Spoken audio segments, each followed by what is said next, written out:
ప్రముఖ బుల్లితెర నటుడు పవన్ రవీంద్ర అందరికీ సుపరిచితుడే. తెలుగు బుల్లితెరపై తన నటనతో, అందంతో, అభినయంతో పలు తెలుగు సీరియల్స్‌లో ప్రేక్షకులని ఎంతగానో ఆకట్టుకొని అందరికీ సుపరిచితుడయ్యాడు. ప్రస్తుతం పవన్ రవీంద్ర సరికొత్త సీరియల్‌తో ప్రేక్షకుల ముందుకు రాబోతున్నారు. విషయంలోకి వెళ్లే ముందు ఛానల్‌ని కొత్తగా చూస్తున్న వాళ్ళు సబ్స్క్రైబ్ చేసి పక్కనే ఉన్న బెల్ ఐకాన్‌ని యాక్టివేట్ చేయండి. పవన్ రవీంద్ర మొదట స్టార్మాలో ప్రసారమైన మౌనరాగం సీరియల్లో అనురాగ్ అనే క్యారెక్టర్లో నటించారు. ఆ తరువాత జీ తెలుగులో వైదేహి పరిణయం సీరియల్లో దేవాంశ్ అనే క్యారెక్టర్లో నటించారు.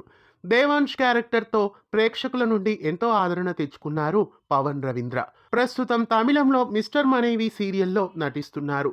ఇంకా పలు కన్నడ సీరియల్స్లో కూడా పవన్ రవీంద్ర నటించారు. ప్రస్తుతం ఈటీవీలో సరికొత్త సీరియల్ ద్వారా ప్రేక్షకుల ముందుకు రాబోతున్నారు. ఆ సరికొత్త సీరియల్ షూటింగ్ కూడా ప్రస్తుతం జరుగుతోంది. ఈటీవీలో రాబోతున్న ఈ సరికొత్త సీరియల్‌కి ఇంకా టైటిల్ పెట్టలేదు. త్వరలో రాబోతున్న ఈ సరికొత్త సీరియల్ కోసం మీలో ఎంతమంది వెయిట్ చేస్తున్నారు? కామెంట్స్‌లో తెలియజేయండి.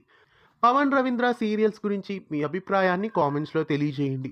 ఇలాంటి మరెన్నో తెలుగు సీరియల్ అప్డేట్స్ కోసం ఛానల్‌ని సబ్స్క్రైబ్ చేసి పక్కనే ఉన్న బెల్ ఐకాన్‌ని యాక్టివేట్ చేయండి.